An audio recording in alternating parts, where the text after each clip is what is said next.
TruthSeekah and or its affiliates are not responsible for any strange phenomena that may occur during or after listening to this podcast, which may include the following: heightened senses of awareness, psychic abilities, UFO sightings, alien contact, time loss, out-of-body experiences, ringing in the ears, ESP, lucid dreaming, increased synchronicities, astral projection, telepathy, stronger intuition, levitation, miraculous healings, and or remote viewing.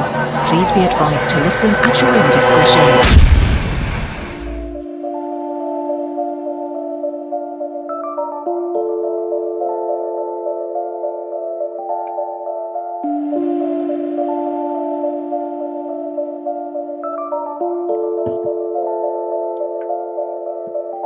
Won't you come and take me away?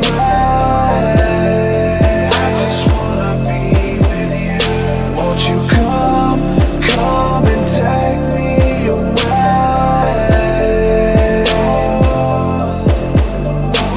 To a place to walk on troubled seas, faith to stand when I don't believe. I just wanna be with you. Won't you come and take me away? I just wanna be with you. Won't you come? You are now locked into the TruthSeekah podcast. Gargoyles, psychics, everything's ungodly. Dark savage. Streaming live at TruthSeekah.com. She's not a Christian. Give it up, y'all. Your portal to the paranormal, esoteric, and all things spiritual. She's tampering in dark-sided stuff. And now, your host, TruthSeekah.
There we go. You guys can hear me now. Okay, great.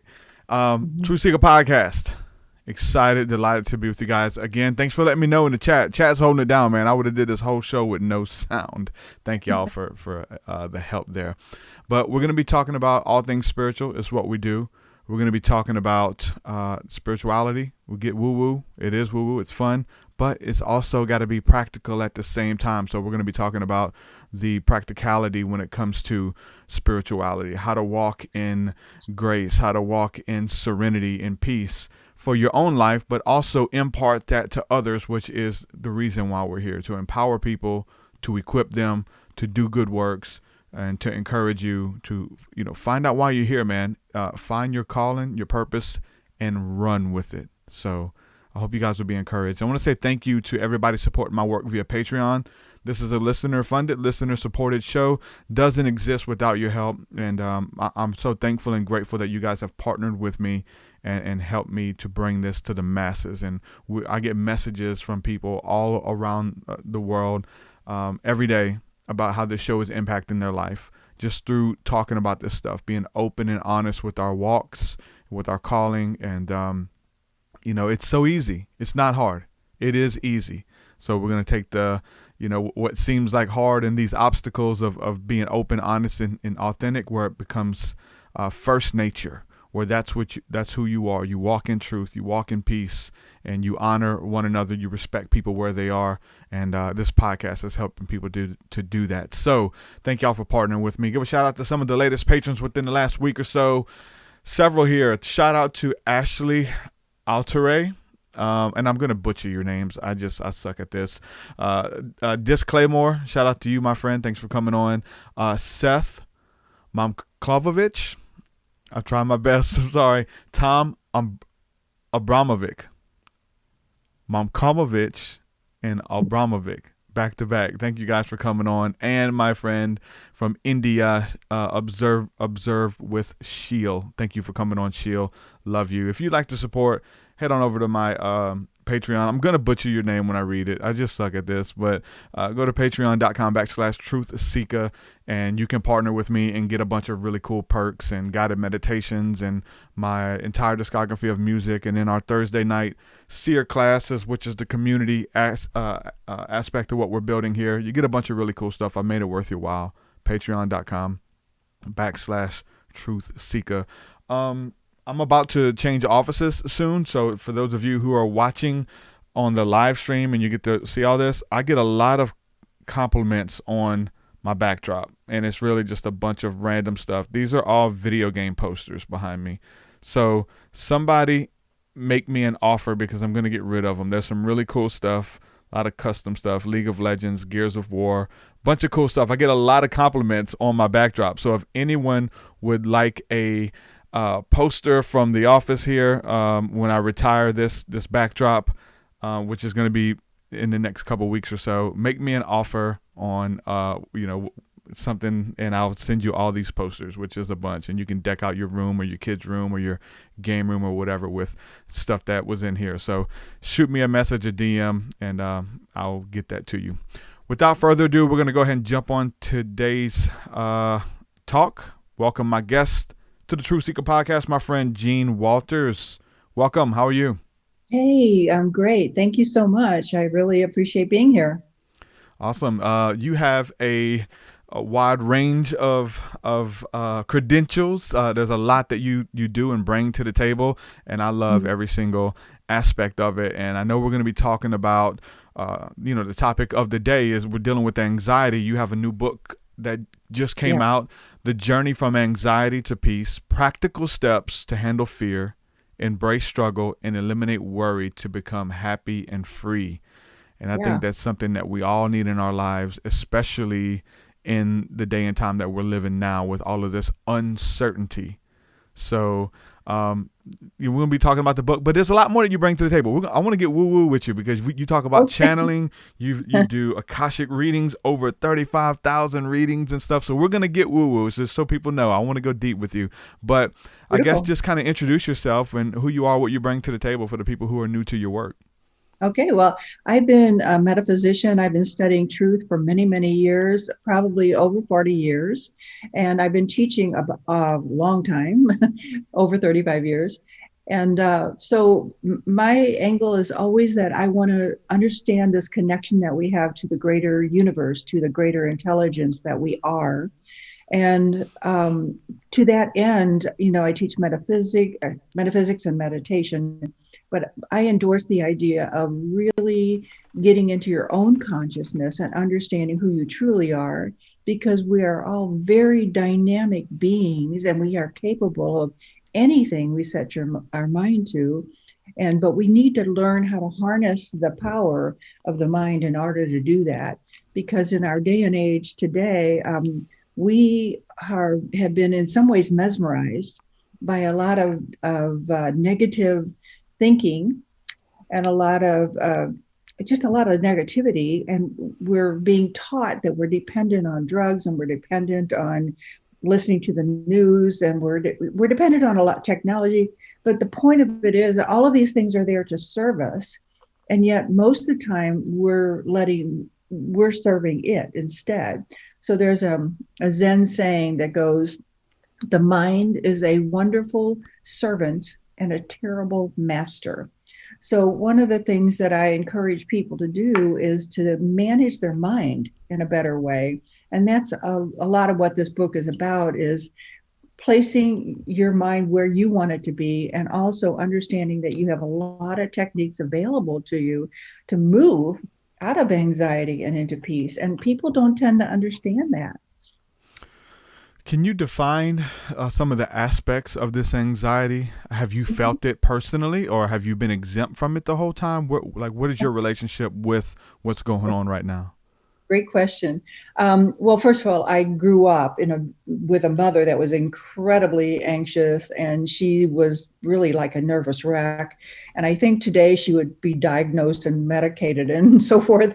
But the point of it is she could worry about anything. I used to accuse her that she could make a hangnail into cancer. But that was how I grew up. And I realized very early when I was a child that I was not going to live that way, and I was going to find another way to do it. And so, yes, I've developed a lot of techniques for myself that keep me out of anxiety, that I really do stay in a state of peace for the most part. I mean, there's every now and then something comes up and I'll have to handle it, but I don't live in fear. And I think the reason is I understand that there's fear and there's love, and there's only those two states of being. And when we're in fear, we're not in love. So anytime you choose to move into love, you immediately eliminate fear in your life. And that can be as simple as being grateful for what we have. We have so much. I mean, just looking outside today is just a gorgeous day here in St. Louis, Missouri. And so we have so much to be grateful for. And when we're in that state of gratitude, we're expanding, and we're also in a state of love. So if we choose to, we can constantly live in that place. And it might be a little bit more complicated. I mean, that's one technique for sure. But there are others where you can move into that state and eliminate fear from your life. If it does any good, if it helps you at all to live in fear, I would endorse it. But the truth of the matter is it doesn't. All it does is drain your energy and take from you. And then your mind is so consumed with every dire consequence that we tend to not be productive, and we tend not to be expressive of our natural talents. And we all have wonderful talents that we came in to express. But it's our job to learn how to connect with that and let that come forth. Yeah. I like how you say that, that you have the two polarities, the fear and the love. And I'm a Bible guy. I love the scriptures. And the scripture says that perfect love casts out all fear, not some of it, not fear of not adding up, or fear of what happens when you die, any type of fear. Like perfect love casts out all fear of what the government's doing, fear of the elections, fear of I'm going to lose my job, my spouse is going to leave me, I'm going to die alone, whatever that fears you have, perfect love casts it out. So is it about engaging this love? Love, definitely for me, the doorway in is through gratitude and thanksgiving, like you mentioned. Yes. And aren't we in a great time right now, because we're dealing with Thanksgiving and the holidays coming up, and that's always a good time of expansiveness and love. But absolutely, we have a time going on right now where we are really in a cleansing period, and though everything is shifting in our world, and we can look at that and go, it's time for things to shift. But at the same time, people are being afraid of that. It really kind of goes back to this idea that change is scary. Well, it can be very exciting. It's depending, again, on how you want to look at things. It's how do you manage change in other parts of your life when you're changing your job, or you're changing your home, or whatever, you're changing your office right now. That can be exciting. And so what we want to do is go move. It's like a child, when a child goes, oh, we're going to go to the circus today. I don't know what the circus is, but it sounds really neat. So moving into more of a childlike innocence, part of that too is forgiving. Many people tend to hold on to grievances. Like, they can be really pretty ridiculous too. Like, that person looked at me funny, or, they said something bad. Whatever. It's like, you don't want to staple your life to something that is so petty and insignificant that it keeps your energy down, because the person who doesn't forgive is the one who's stuck with all the heaviness. So, that's another technique that we need to learn. Jesus said, as forgive them, for they know not what they do. And that's really the truth of it. The people that hurt are the ones that are hurt. And so when we understand that, we can forgive that and let it go, because it's not anything that we want to continue on in our own life. even that word that you just used was just been on my spirit. I experienced the day of it, heaviness. Heaviness is, and actually yesterday I typed it into my phone, and before we went live, I was looking it up. I wanted to look up in the Bible everywhere that word was used, heavy and heaviness. And it's very interesting, when it comes to that term, and really praise, love, and adoration shifts you out of heaviness. It takes the perspective off of you and shifts it onto that gratitude. I'm thankful. I still have breath. I still have a heartbeat. I have a family. I have a beautiful pet. Whatever it is that you have in your life that brings you that gratitude. There's a scripture that says that God will give you a garment of praise for the spirit of heaviness. That if you have a spirit of heaviness upon you, that God can take that away and give you a garment of praise. And Jesus says, come to me, all you who are weary and heavy laden, you carry in many burdens. He says, and I will give you rest. And so there's a contrast with this heaviness and being light and free. Empaths are all over the place right now because they're able to, like, they're feeling the heaviness that don't even belong to them. Like, they are doing the inner work. They are walking in gratitude, but this heaviness still comes. They're able to feel it from their family members, from their children that are going through heaviness and anxiety and fear. So it's big right now. Yeah, that's all the more reason why we have to be in light, well, since you're into the Bible, I'm with you. The first creation was light, and we are light. And when I was a small child, one of the things that helped me change was realizing that there was this light that ran through my whole body. Yes. I saw it from the top of my head all the way down to my toes. And I would examine that light and notice that it was always joyful. And so sometimes I would fall and scrape my knee up or something like that, and I'd be crying. And then I would stop to notice if the light was in agony with me, and it never was. So one thing I learned early on is that we have this thing within us, this beautiful light, this beautiful energy that is always peaceful.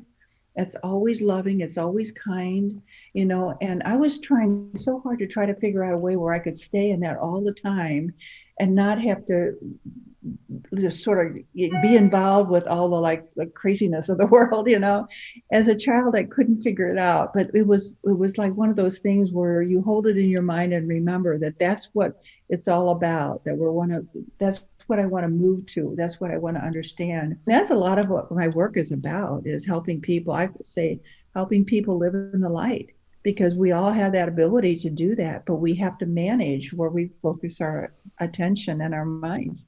You said it beautifully with your dog and your family, and yeah, we've been talking about it a lot. And again, before COVID and all this stuff, like I had been talking about, conspiracy theories and how they rob you of your joy and the fear of the what if and what's going to happen. Like, you play out all of these scenarios that aren't real, by the way, in your mind. Yes.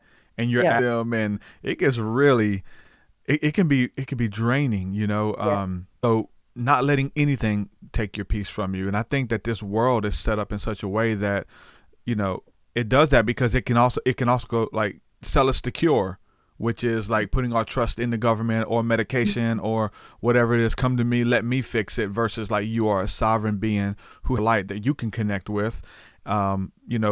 It's something they try to sell you, something outside of yourself. And that's where you have to, look to a master or some type of ruler, which shows up in the form of the government, and things like that, especially right now. Any kind of authority figure, for sure. But when we practice going within, we actually get quiet and go in by closing our eyes and being conscious that we're essence, and beginning to move into that space of openness where we can begin to feel it. We can feel this energy of light, this energy of truth, this energy of love. We can begin weighing ourselves with that and become that. It is who we truly are, but we need to reverse that tendency to look out there and learn to look in here, because that's where we're going to get our answers.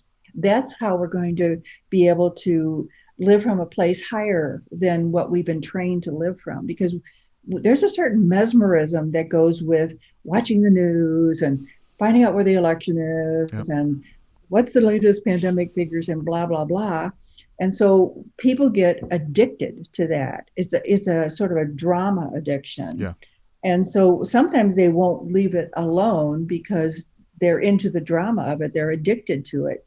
And if they understand that's an addiction, then, because even the idea of sitting quietly for 10 minutes is like, oh, I can't do that. Mm-hmm.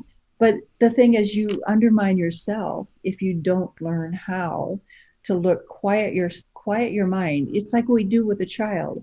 When a child is upset, we hold it and we talk to it softly and we hug it and we tell it's going to be okay.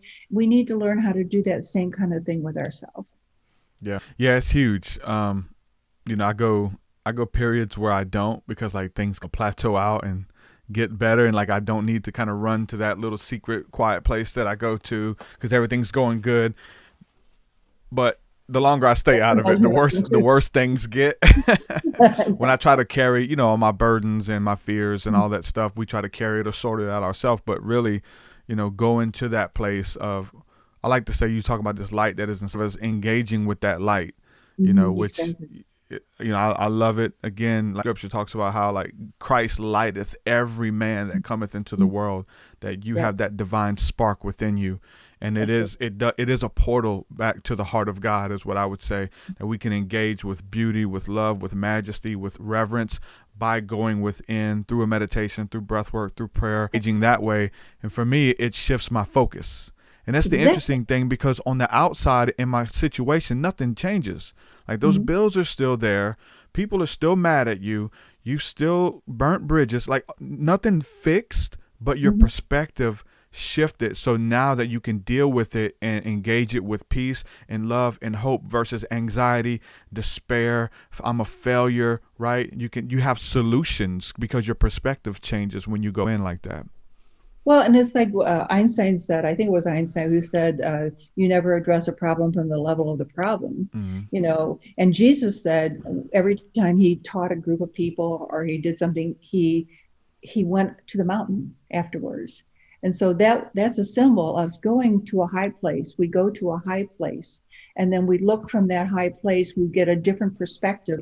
We begin to understand that the temporal stuff can be seen from many different angles, but that's when we open our mind and begin to recognize there's a solution. I could do this thing, I could call that person, I could change this, I could da-da-da-da.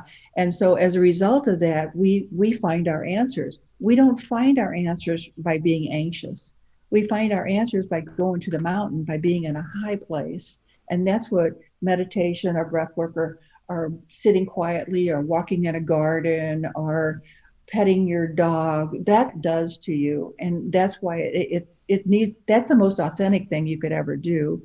And that's what we have to learn how to incorporate into our life, and just sort of, unplug from technology for a certain portion of the day and allow ourselves to really move into that deeper space. As you do that, it gets stronger. And then it becomes something that you wouldn't miss for the world, because you want that deeper communication. And there is a communication. I mean, you do get answers that way. Yeah, I think it's good that there's a contrast there too, so that people know when they're in alignment or when they're not. So because some people would like even panic and say, man, I need to be, or I'm not where I used to be. I think the fact that you're conscious and you're aware of that you are, because some people, that's just their reality. Like it becomes so real that just fear is normal to them, anxiety is normal to them, versus like, hey, I'm off on track or whatever. So we can, help individuals with, I know you would do sessions and all of the stuff we've been naming, breath work, talking to an individual to let them get it off their chest, and or even us vocalizing it and other people resonating with it, almost being a voice for them. Like all of these things really help to actually bring you back into alignment. Well, and I think that what you're doing is a sign of our times too, because back 20 years, none of this was going on.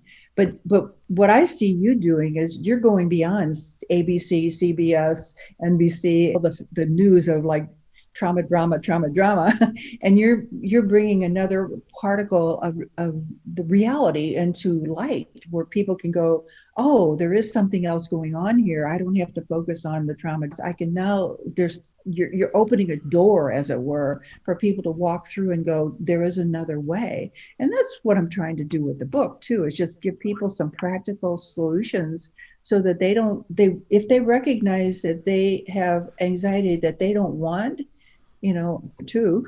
She's not here anymore, but I'm speaking to her essence and the people that still have that, that there's another way to do this, and we don't. It's not necessary. We don't have to be worried about it all. Just as you're saying, you're in a way, it's like a prophet. Maybe we're both prophets trying to help people walk through a different doorway and have a different reality. Yeah, I think so. And part of that for me, or for you, many of us, is to return to the ancient path. The ways that have been forgotten by many, which is nature, which is communion with God and the spirits and the plants and everything magical that we forgot. We can engage it. It's so weird because technology has replaced all of that stuff. Even engaging with that stuff, you can do that in video games. Like there's video games where you can engage with fairies and deities and have superpowers where you're practicing and building up your chi energy. Like all of it's real, and it speaks that primitive side of our DNA that is our birthright, but it's in an external source of something outside of ourselves versus really embracing that stuff. And so for me, like the idea of a prophet is to return back. Like, hey, we messed up. We missed some things. We need to go back because we've forgotten how to pray. We've forgotten how to meditate. We forgot how to and be okay with ourselves. Like all of these things that, even though like we are moving into this technological age, we're doing it now, and we're so far into it, we don't even know it. But to bring that with us, don't forget about the ancient ways. Yeah, and use this well. Yeah. Use this technology, because our mind is such an amazing thing. It's a tool, and we have this creativity that just sort of pours through, and we want to learn how to use it well. It doesn't have to be like, oh, good, now I can make millions of dollars, which is fine, but that can't be the point. It has to be about expanding life and bringing more kindness and love. And we can do that by connecting with people in India and Egypt and Iran and all those places. That's what technology can do. It can make us one family. And that's what I love about it, is we are one family, truly. And now we can eliminate the differences and go, that person loves their family just the same as I do, and that person wants to take care of their family just the same way that I do. So we begin to eliminate the differences, which I think is wonderful. That's pretty much when my breakthrough happened in awakening, and coming from a really like strict religious background and thinking that you had it all figured out and that kind of thing, until like you start engaging with people who are from other faiths or belief systems, and then you see those similarities, because like our like different religions and schools and sectors and all this stuff teach and racism and classism and all that teaches us to see what makes us different. Or they do this differently, they do that differently, they say this but we say that, and there's just a whole bunch of them.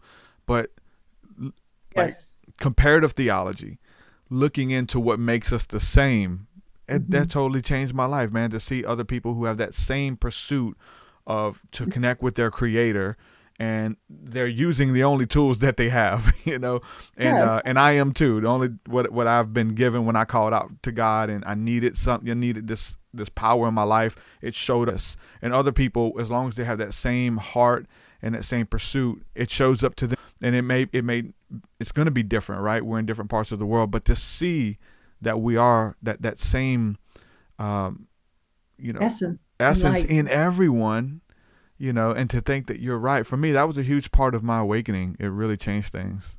I love it. And I think it's really important that we travel and begin to see other cultures, because that's what it does. It destroys the idea that they're the enemy and we're the good guys, and et cetera, et cetera. Like, no. Well, they're just like you and me. That's what happened to Malcolm X with Islam. Malcolm X, he was on this really black nationalist kind of racist kind of form of Islam, until he took a pilgrimage to Mecca, and he's seen people of all colors, shapes, and sizes and creeds like coming together in unity. And when he came back to America, it wrecked him. It changed him, and he and his own people ended up killing him, just like what usually happens to prophets. Your own people kill you, But yeah, once he's seen that equality and like I'm no better, like we're all in this together, which is what we need to understand. Yeah, they hurt the same way we hurt, and so forth. And again, to go back to there are really practical methods that we can use. I mean, really, like we can take a day that seems frenzied. I tell people this all the time. If you're outside, go inside. Let me turn that off. If you're outside, go inside. If you're sitting, stand up. If you're whatever you're doing, change it. Yeah. Immediately, because your energy shifts immediately if you do that. And then definitely include nature somewhere in your life. You've got to get outside, because the rhythm of nature is such that if you allow yourself to move into it, you move into the quiet stillness. You'll notice that even when everything's exploding on TV, with whatever's going on, nature never changes. As the trees shift and the leaves change when they're supposed to, the birds fly south, they never get ruffled or upset, And I think that, they're living from a deeper space. They're living from a space of knowingness, what I call knowingness, that because they're connected to the spirit, they let it guide them. And that's what I want to encourage people to do, is like connect to this deeper spirit that can guide you. Yeah. And then it never guides you into frenzy and chaos. It always guides you into higher knowing, a better way, a kinder attitude, and so forth. Mm-hmm. Yeah. Another scripture comes to mind where it says, "Those who are led by the Spirit are the sons and daughters of God." To be led by the Spirit, or that same who are led by the breath are the sons and daughters of God. And so we are the peacemakers. The Bible says, "Blessed are the peacemakers." In a time of confusion, you're bringing peace. You are contending for peace. Peace between, religious ideologies and camps, and peace between, your family. Like in every area, there's a blessing in it for you. Yeah. Blessed are the peacemakers. And so fighting and contending for it, especially right now, COVID, we're probably about to go back into a second lockdown, just crazy confusion stuff. But in the midst of it, still maintain your peace. People are losing businesses. It's just so much. When you really, if you was to lay into it, it will create despair in you. And it's easy to go with the flow. And this is the narrative, to step into that narrative. I found, and I believe, that all narratives are real. All timelines exist. Whatever you believe shows itself to you, and you have the ability to bring that into your reality. And it becomes real, and it will show itself to you, even if it's just to you. And we can get real woo-woo with that, with angels, aliens, fairies, all of that stuff. Because if you believe it, you can engage with it. So you have the option.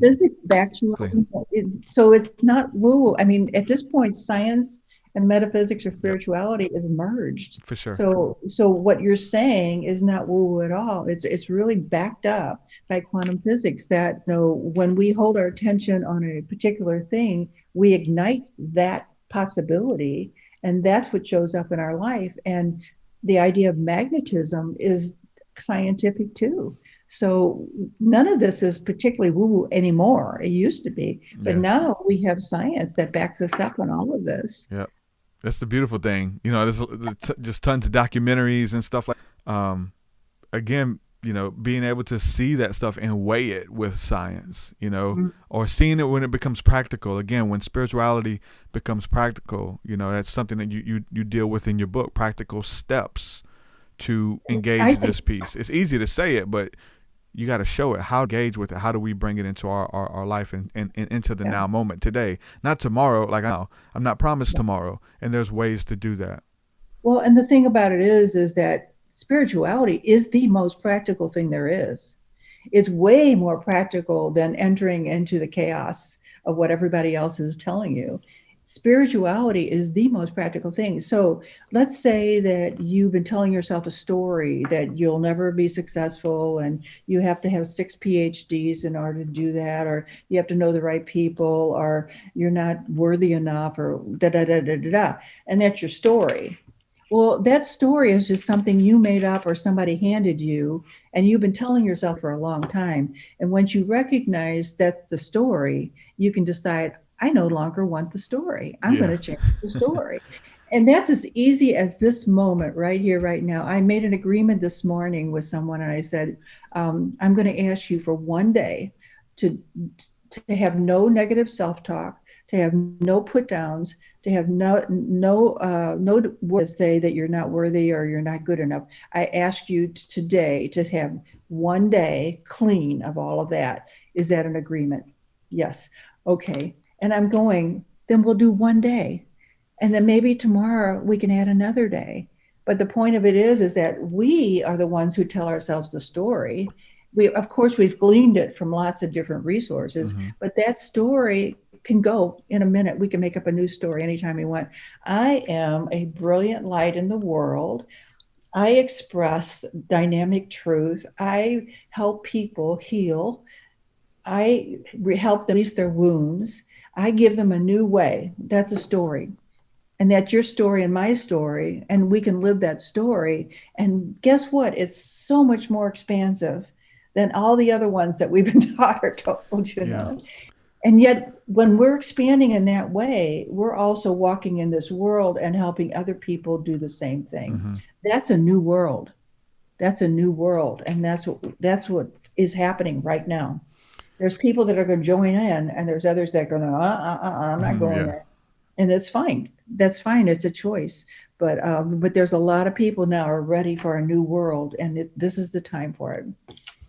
I'm with you. But what would you say to the people who would like accuse you or us of living in denial and being too optimistic and living in this fantasy world that's not real? You know, because whether it's getting in the voting process and trying to win the election and marching and marching for change, and this is the way to do it, versus like, no, we're going to try a different approach kind of thing. People who would say that, we're living in denial and created a fantasy world in our minds that's not even real. What would you say to those people? Well, first of all, I never defend. I have a rule with myself. I never defend, make excuses or blame.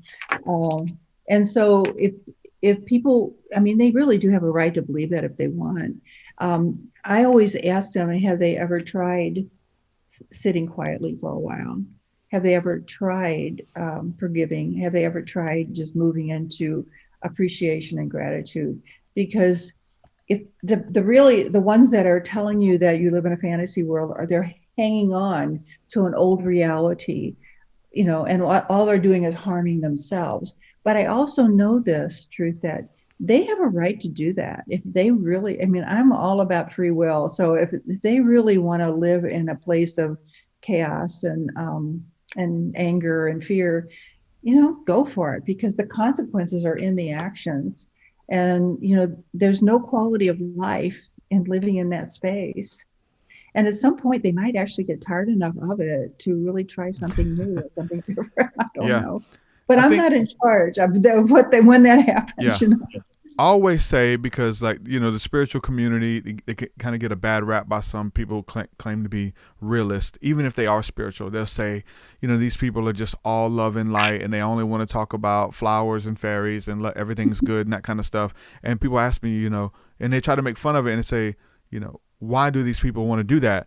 I think it's because seeing the contrast. They have been in a land of confusion. They have lived a life of chaos and confusion and hurt and betrayal and darkness, and they know that it exists. So when we have the ability to choose existence for ourselves or our family or whoever's listening to us, we want to make that ride a little bit more enjoyable. Their burdens are lighter and give them a way out versus doom and gloom in those things, because again, I think both exist, but you have to choose, which do you believe, which do you feed into, the doom and gloom and being and looking for demons and devils behind every corner. Like, if you look hard enough, you'll find them. If you don't find them, you'll create them, but the same is there for the love and life. And I think that's why we champion like this higher road of going up the mountain, as you say. Well, and I think about this too, is that if people are constantly talking about how they're disappointed or so-and-so did them wrong or whatever, I always want to ask them, how are you that person? How are you that person that did you wrong? How are you that person that disappointed you? Because that person is an outer expression of something that's going on with you. That's why you're so hooked by it. And if you start asking those kind of questions, like, how am I the one? How have I been the one that's been disappointing myself?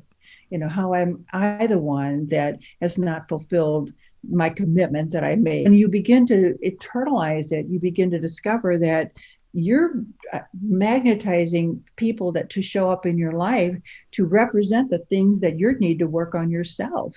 And so that might be a lot of responsibility that people don't want to have. Yeah. But in truth,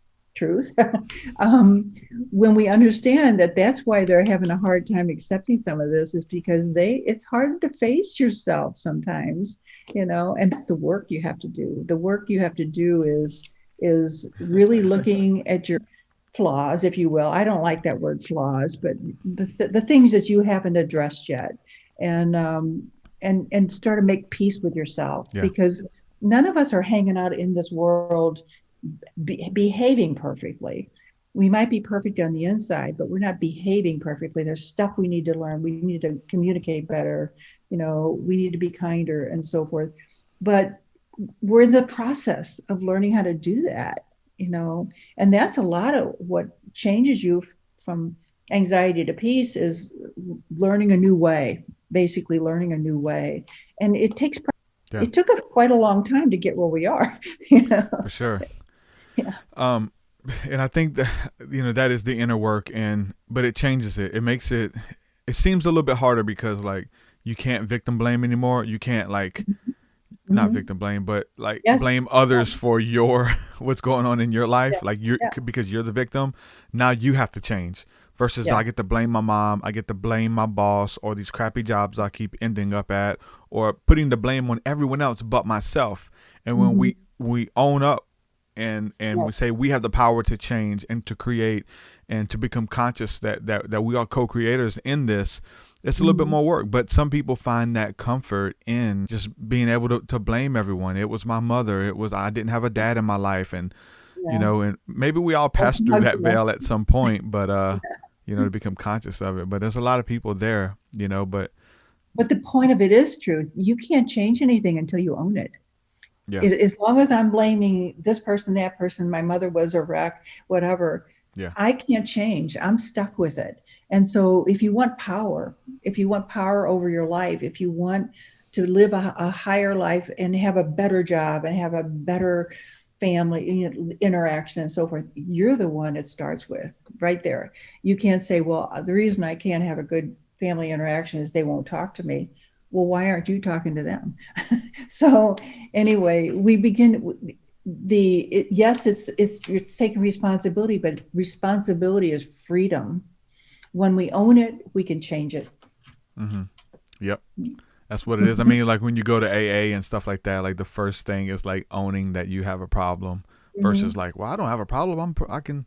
I'm perfectly good. I'm a functioning alcoholic or functioning drunk or whatever, I'm really good at it. Yeah. Because we get really good at our stuff, even the stuff that we need to let go. And, especially you said, ailments or like character flaws, character defects and stuff like that. Traumas, open wounds and stuff, doing the inner work and healing ourselves so that we can heal others as well. A big part of your work, again, you've done, it says over 35,000 Akashic readings. That's a huge number. Can you go into a little bit more, detail about people who may not know what that is, the Akashic records and Akashic readings? Absolutely. Akasha is a Sanskrit word. Sanskrit is the oldest language, but Akasha actually represents that energy in which we live, breathe, and have our being. So we're always in energy at all times. And within that energy is a record. If you want to think of it sort of like an electronic record, that might make it feasible, but there's an energy record of everything we've ever done, said, everything that's ever happened and so forth. And so what I do is I basically tune in to that energy field. And so if I take your full name and full birthday, that allows me to focus my mind specifically on that particular individual. And then once I have that connection, and it can happen like that for me because I've done this for such a long time, once I have that connection, then we can go to look at whatever part of their experience they want to understand. If they want to understand, like you said, why am I in this crappy job again? We can look at that, and I can tell the dimension why they have chosen over and over again to live in that energy of the crappy job. What can actually happen to shift that energy. Or a lot of times a biggie is relationship. Am I with this person? What is this about? And I take those two people and kind of connect them and go, this is what's going on between the two of you. And this is what would have to happen if you wanted it to be different. And so it's all energy. Everything's energy. So it's a look at the energy and then basically express that. What's going on? How does it work? What you can do different and so forth. And so we're always, we're making decisions. We're moving forward. Oftentimes we make decisions based on erroneous ideas or erroneous information. And then because we're not listening deep within to understand what's truly going on, we can end up in a position that we don't really want to be in. Well, an Akashic reading can look and go, this is how you've misinterpreted, or this is how you made a decision to go in this direction. And this is what has to change for you to do. The people live in these patterns, and then they sabotage themselves. Yeah. And often that comes up in a reading where I can point out, this is where you went off target. And the beautiful thing about readings is the same thing as dreams.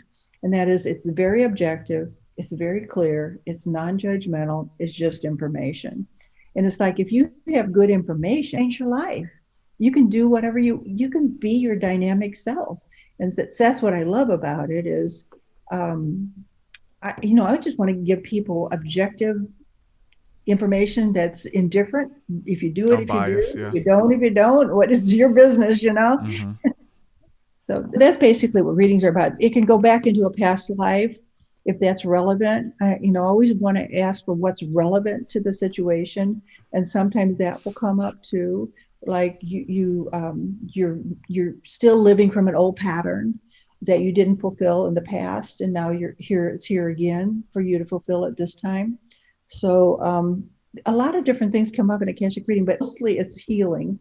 It's about releasing some illusion or just disinformation and help the mind refocus. And I love that idea that that's something we all need to learn how to do, refocus. If you're mad at Joe, then go inside and look at it from another dimension and ask yourself, what is it about Joe that I'm really upset about? And you'll find out that it's you, really, that Joe is just playing a part in your dream. And then you get to recognize that I'm the one that gets to change here, whether Joe's in my life or not, I'm the one that gets to change. So that's what a reading does too. It just gives you the bigger picture. This is the way I like to look at it, the bigger picture. That's awesome. I like even the way you said, in this dream, because I feel like this is a dream at times, but we are lucid in this dream. And what happens when you become lucid in the dream, like when you go to sleep? You get to change things. You get to experiment. You get to break the laws of physics even and fly or swim to the bottom of the ocean. There's so many things that you can do in a lucid dream. And so when we look at our reality now and we become lucid, we become awaken in the dream. That's what woke would be anyway. I woke up in the dream and I understand universal law. I understand that everything that I do has a equal and opposite reaction. So let me be mindful in everything that I do, everything that I think, everything like moving forward, so that we can change the outcome of the dream and hack the dream state, if you will. It's So I've beautiful. I been love thinking that. about that recently. I like the hack part. That's Yeah, great. hack the But dream. that's what Buddha said. I am awake now.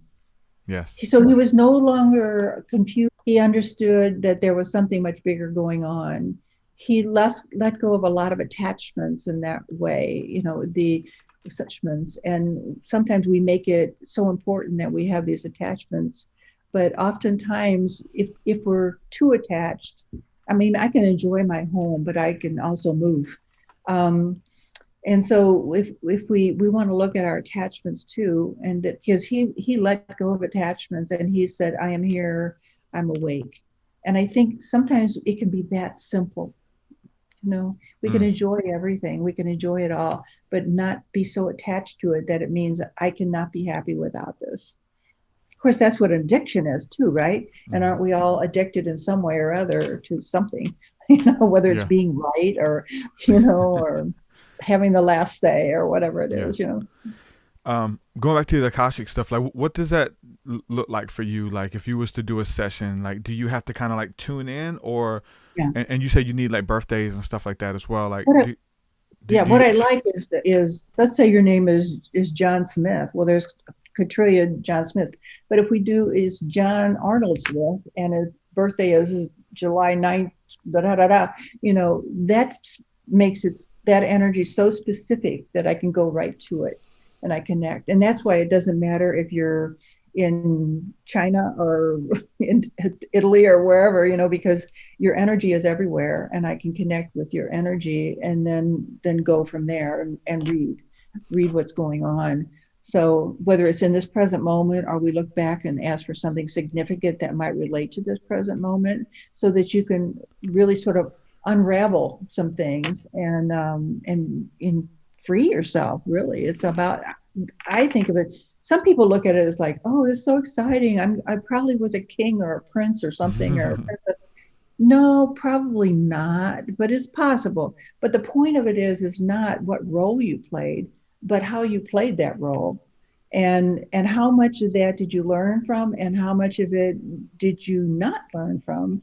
And then you're reenacting some of that now, like people who want to blame might have many lifetimes where they blamed everybody else, and they keep repeating the same, it's Groundhog Day all over again, Yeah, I've seen a lot of that going on, and escapism too when it comes to some of that.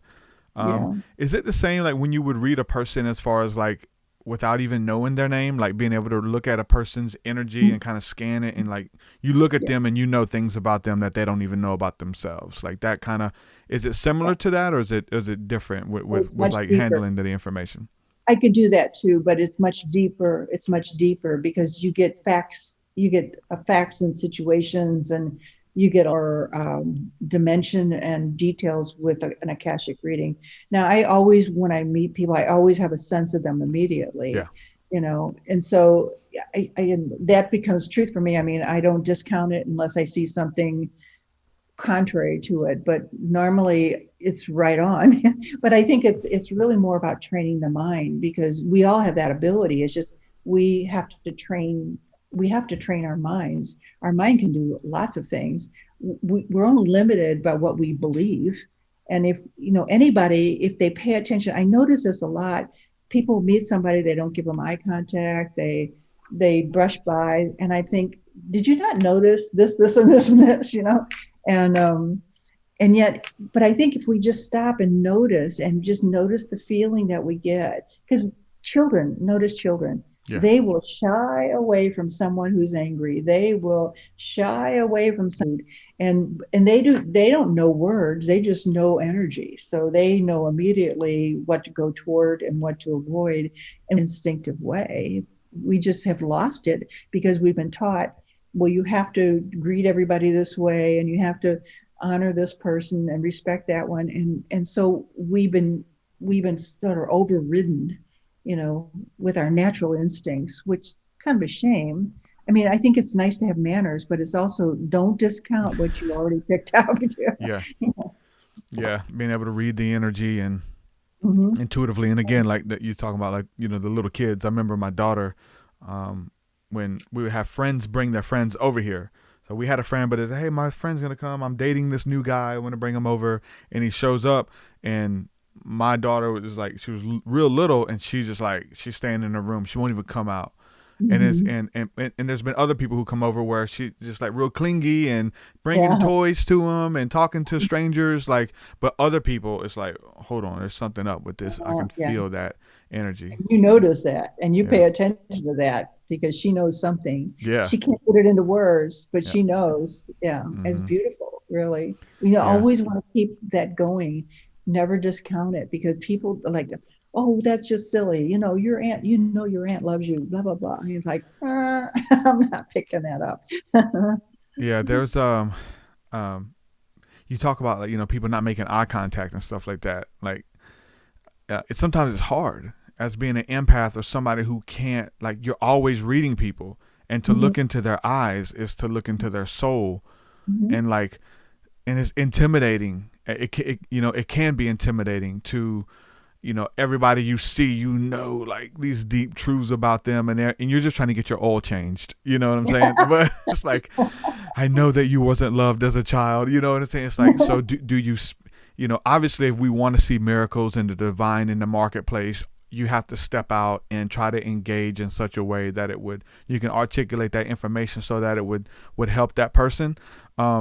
But it can be overwhelming, that, again, I'm just trying to have my oil changed. I'm not trying to give you a full life reading and, help you to leave this job and walk in your destiny. Like, we can, but it's a lot of work and a big responsibility that empaths, have. But right? I think you're making it heavier than it needs to be, honestly, truth, because I think that, just because you can give them a smile, you can transfer energy to them just with a smile. You're not there to fix them. You're not there to fix them. If they want some help or to be fixed, they'll find you, or they'll find someone that can help them. But when you're there with them, just give them love. That's all. Make it simple, because you can't say 2 or 3 sentences and create this sparkly reality for them, but you can smile, and you can compliment them, or you can wish them a great day, and you're transferring energy. And that's all we really do in that. When we see the best for each person, I really believe that Jesus healed by seeing light through each person. He saw the real person. He saw the light essence of each person. He saw the goodness of each person. He didn't bother himself with, they stole money from the neighbor or something. He only saw the light essence of each person. And I think that is going into the world and healing. That's healing work. And that's what I want to do. That's what I choose to do is when I see someone, they tell me, oh, they got this or that going on. I go, I see light. I see light. And I know it makes a difference, because we're all connected. And then when we're connected, they begin to connect more with their light, because I'm reinforcing it with them. And so by them reinforcing themselves, they're able to move more freely within that light, and maybe, dispense a little bit more with whatever it is they're hanging on to as a negative energy. Does that make sense? Yeah. Oh yeah. Yeah. That should totally be, the default, because we are making an impact by being present, being, being interested when people are talking and caring about people. Not that you have to fake it, but you genuinely do care for individuals, and you want them to feel good. You want them to feel love off of you. And you meet those individuals who you can feel it off of them. Like, that, like, they genuinely love you. You want to hang around them. You want to be around them because they're genuine people. Again, if you're reading energy and somebody who's doing the inner work and who is like, their auric field is beaming with love, and just to be around them, you feel loved, that kind of thing. So that's definitely the type of person I want to be, and I strive to maintain, Yeah, but I think it can be very simple too. Everybody, it's a choice for each person. And there are those who are very into their woundedness and want to stay there. And so I like to acknowledge that too. Like, it's none of, I really got to that point with my mom where I realized, because I was always trying to convince her to look at things from another angle or to see the positivity in a situation, which was kind of nonsense because she was never going to hear it from me. But at one point I realized, why am I trying to change her?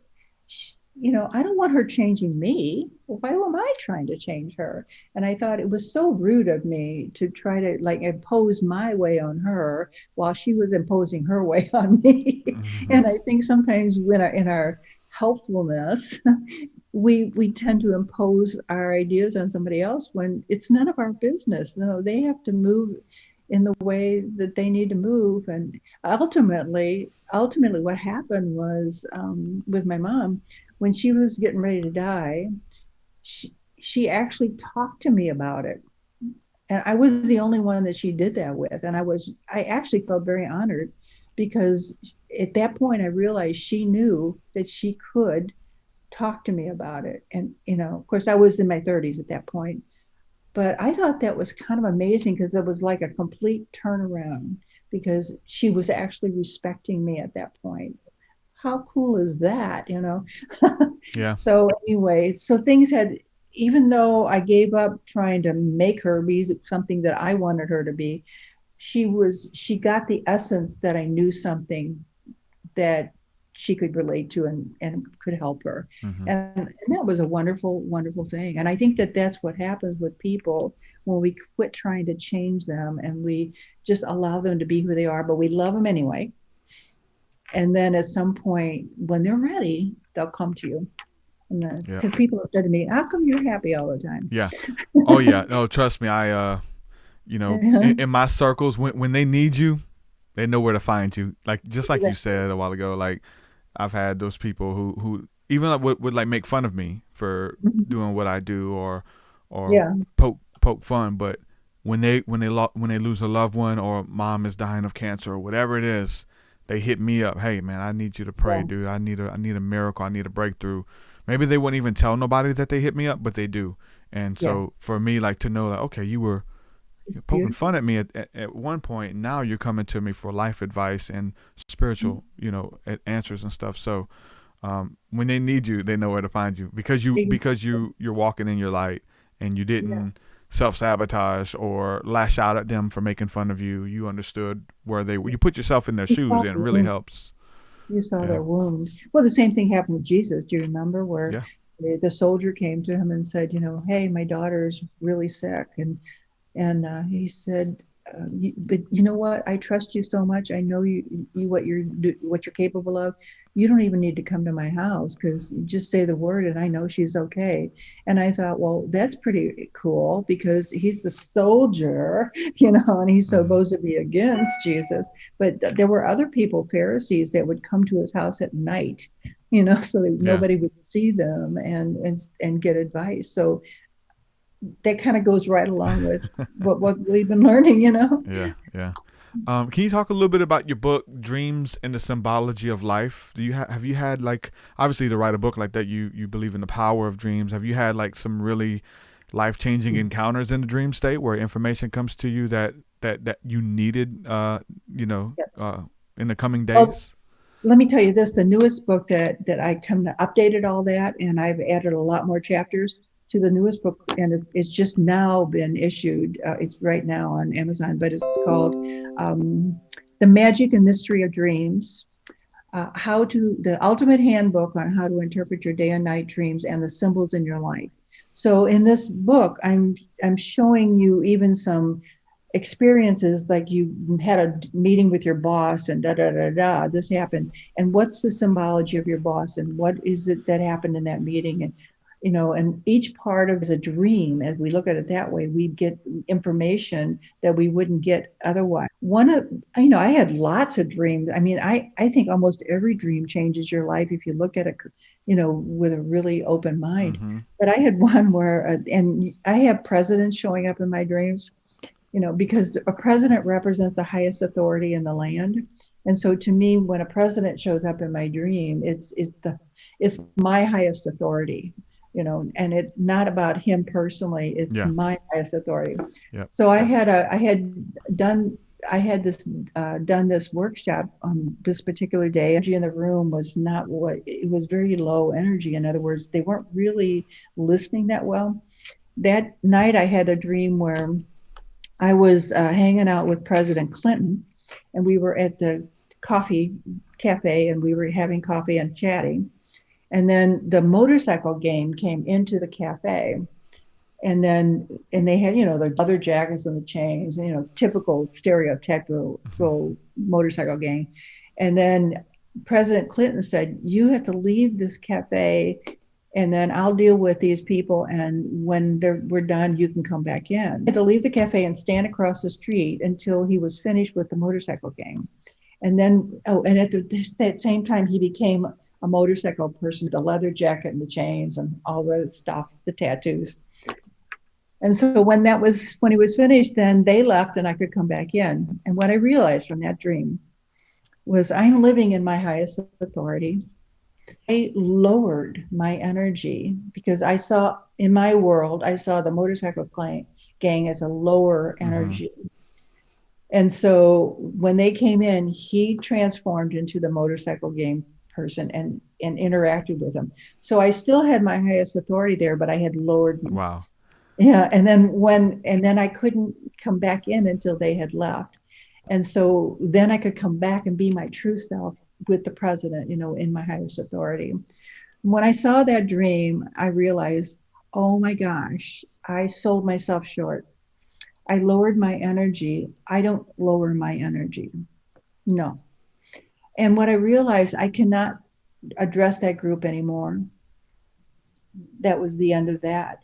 Was that a specific group of people like in your life at the time? Well, not on a regular basis, but on an occasional basis. And I realized I can't do that anymore because I'm misplacing my authority, and I can't lower my authority for anyone. So, and you know that. But anyway, that was a beautiful dream, and that was a number of years ago. How long did it take you to interpret that? Was it an instant thing, or? Quickly. Yeah. I've been interpreting dreams forever, and honestly forever. And the thing is, I see dreams as just as relevant as your everyday life. So your dreams are just a synopsis, like a minuscule synopsis of your everyday life. And when you have a dream, you pay attention because it's giving you the truth of what just went on. And that's important to me. I want to know from a higher perspective, what is it that just happened? Yeah. And so I have a class that I teach, and we even do dreams in the class. And we had some dreams last night that I thought, wow, this is a life-changing dream. Pay attention to this, So dreams are fantastic. But in the book, what's interesting about the book is that I have created a 4-step formula for interpreting dreams. And what I always try to do is make a process that makes it easier so that you can do 1, 2, 3, 4, and then you got the meaning of the dream. So the thing is, it takes a lot of practice because you have to start seeing things more from a symbolic point of view, because everything is energy and it just shows itself as a symbol. So when you go through this process, you can look at a situation that happened in your life, or you can look at your dream, and you can do the same process with either one. And when you learn how to flow with it, when you learn it's like a language. When you get good at this language, it becomes very apparent and very obvious and very life-changing. Yeah. That's awesome. It's really exciting. I've learned how to interpret my own dreams, and a lot of times when I was doing that, laying in bed with my wife, we'd wake up in the morning and it would be going through a thing where I'd be half asleep, and it was almost like easier to interpret the dream because I'm kind of in between the realms. And she would be like, "I just had this dream that we were running to this old house that we used to live in, and a wolf showed up, and the wolf was chasing us." And every time, like, I'm get the discernment. When she mentions something, I automatically know what it was. The old house, okay, that's this. The wolf represents our financial struggle. This represents that. And it's like, so I got the interpretation, like, as she's telling me Like these symbolism, I know what it means intuitively. Yeah. And then even over my own life and my dreams of Yeah. things coming to get me, alligators and tornadoes play a big part. And I'm reading the chat here. Chris is talking about tornadoes in the dream as well. Tornadoes coming for you, and uncertainty and shifting. And the interesting thing about interpreting those dreams, like, you can't just look at something as like all negative, like a tornado is negative, or because a shifting could be good. Like, you may need to be uprooted and move to a new place, and it could be a good change that's coming. So you got to really interpret the essence of the full dream and where you are in relation to that dream. I'll give you one, a tornado. The tornado is swirling of energy, right? And so that person's feeling like they're in a swirling of energy right now in life. That's what the tornado is telling them. And another thing about the wolf, perhaps, is that, if you look at native symbology, wolf would be teacher. And so there's a teacher in you, in your wife. It was your wife's dream, or was it whatever? Whoever had it was my wife at the time. Yeah.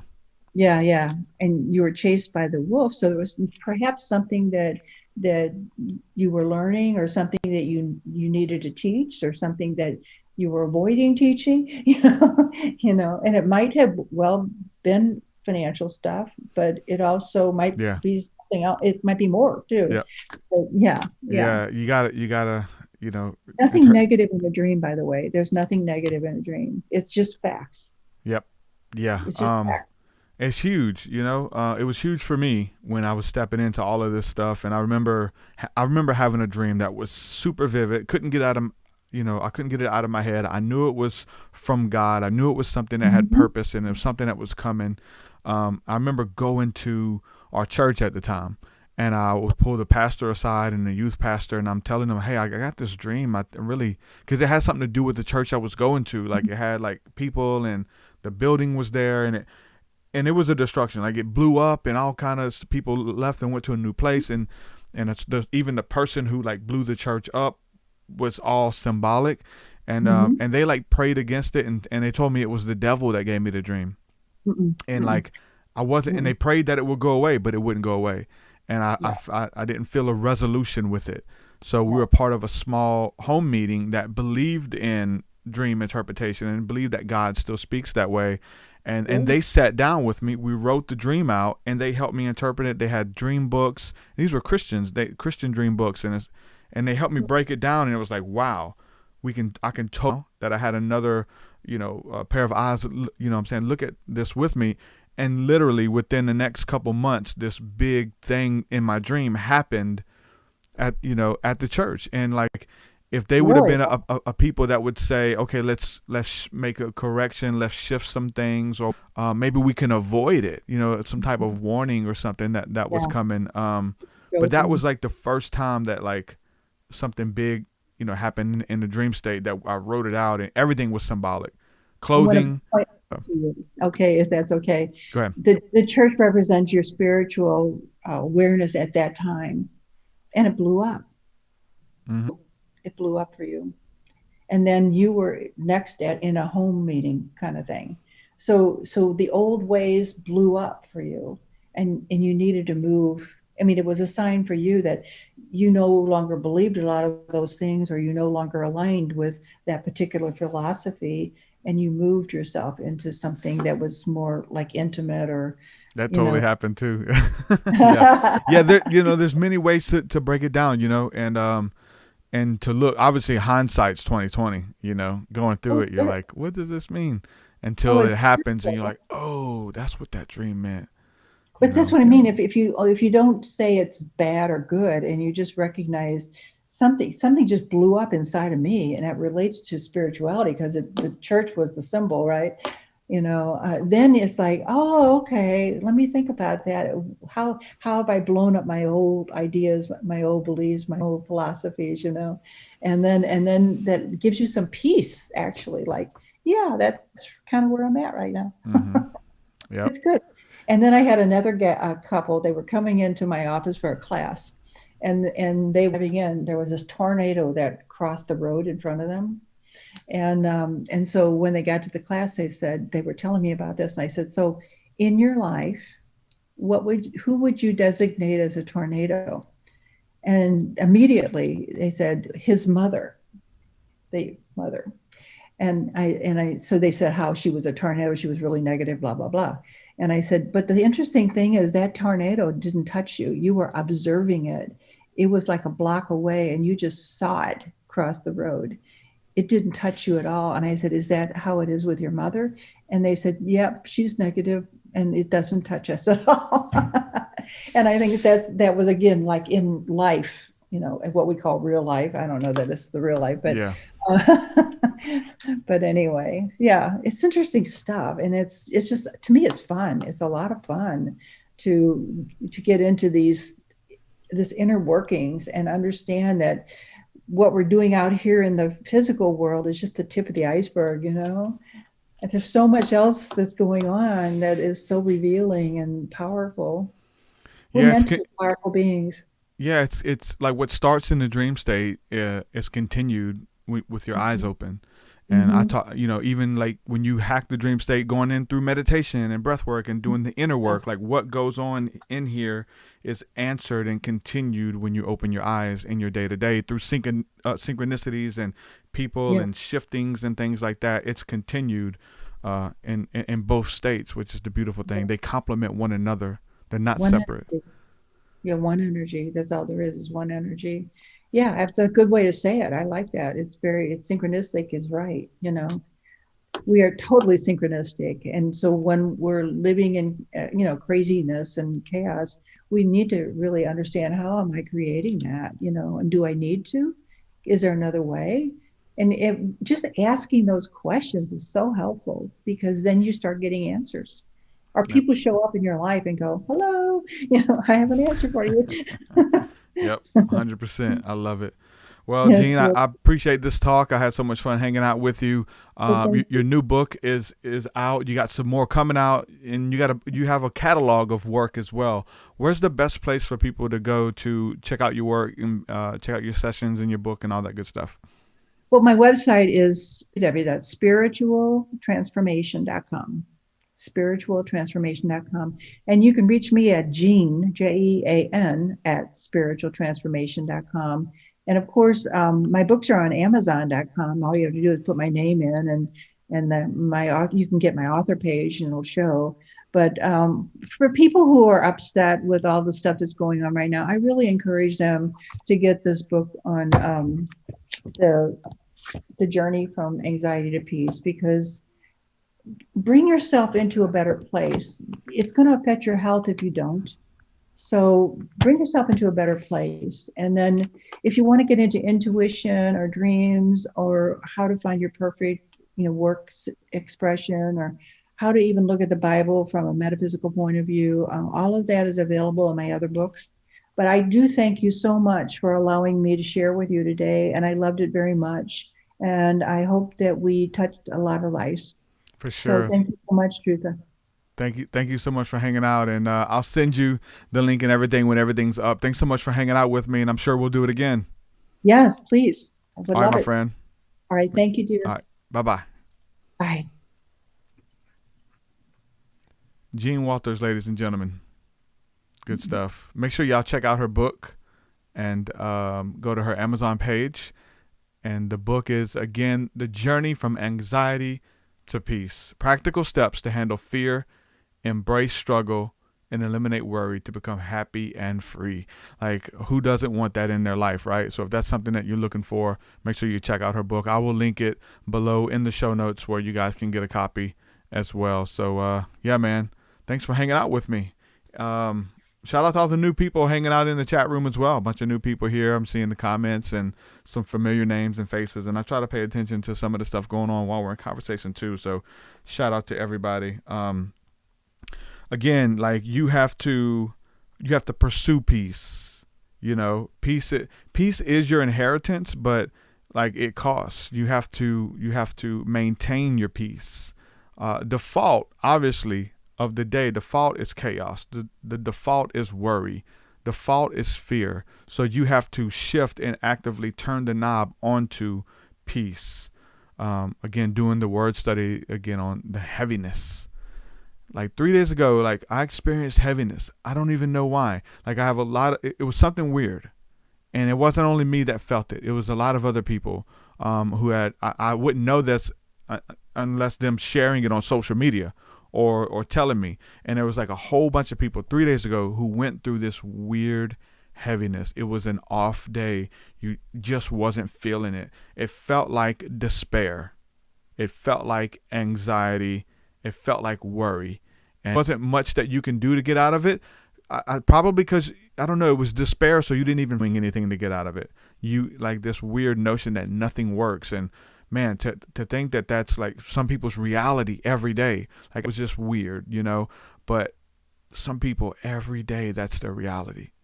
And so again, here we're just here to champion hope and peace and love and grace and mercy, to encourage, to equip, and to empower you to walk in that peace, walk in that life. And so, what is it?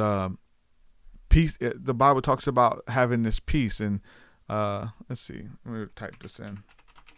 Find the scripture.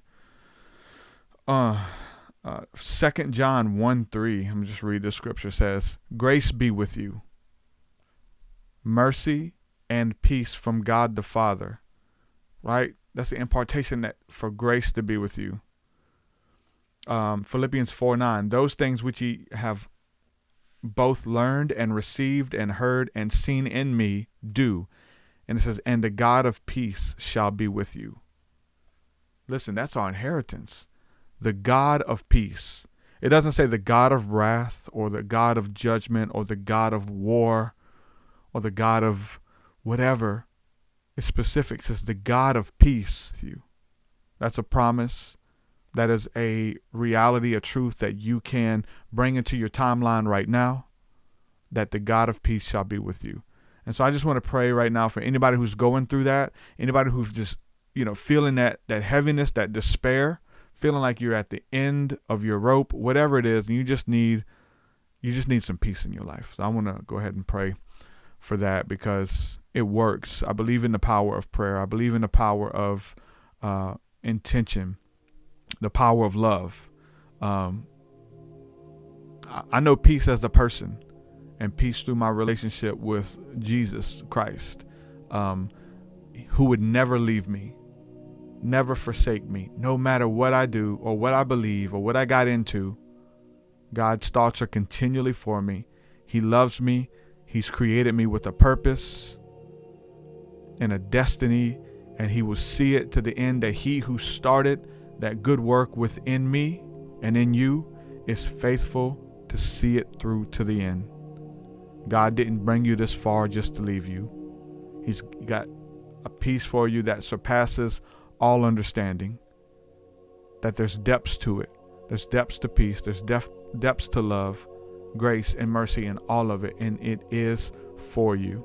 And so I just bless you with that right now. Father, I just thank you for my friends who are listening, who are going through a rough time in their mind, anxiety, listening to the news and the political debates and going back and forth with friends and family and losing friends and family over all of this confusion and chaos. God, I just speak peace right now in the midst of all of that confusion.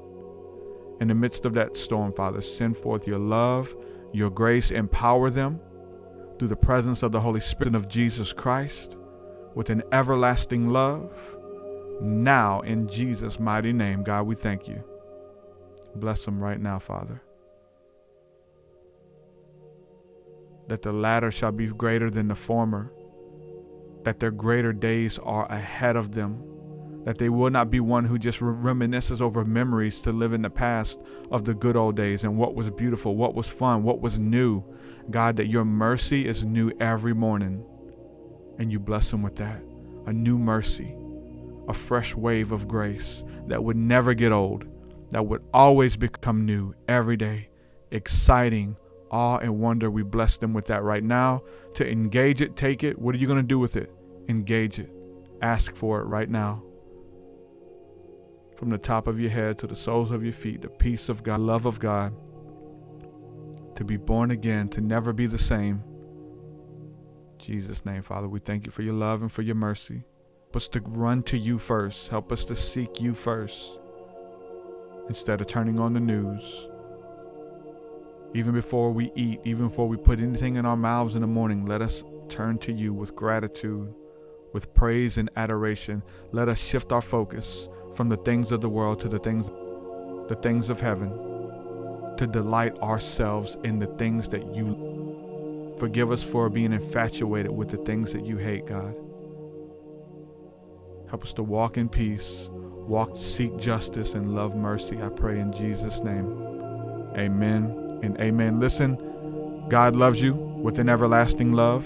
I love you. Your greatest days are ahead of you. Tap in. God has beautiful things in store for you, and only for you, that you have to go after. I can't do it for you. Your mom, your pastor, nobody can do it for you. You have to tap in for yourself to go and get your daily bread for this day. Give us this day our daily bread. What does that link end with? That man shall not live by bread alone, that daily bread alone, but by every word that proceedeth out of the mouth of God. That is truth. Let every man be a liar, and let God be true. Seek him. He loves you. There's nothing outside of you that you need. Go within. Cultivate that relationship with you. Be a positive change in this world. Change your heart. Change your mind. I love you guys. We'll do it again very soon. Thank you. God bless. Your way so much higher than mine, so much higher than mine, so much deeper than mine, so much deeper than mine. Well, that does it for this episode, folks. To hear more episodes of the TruthSeekah podcast, head over to TruthSeekah.com. And if you're wanting to support the show and get rewards, go to our Patreon page at patreon.com/TruthSeekah.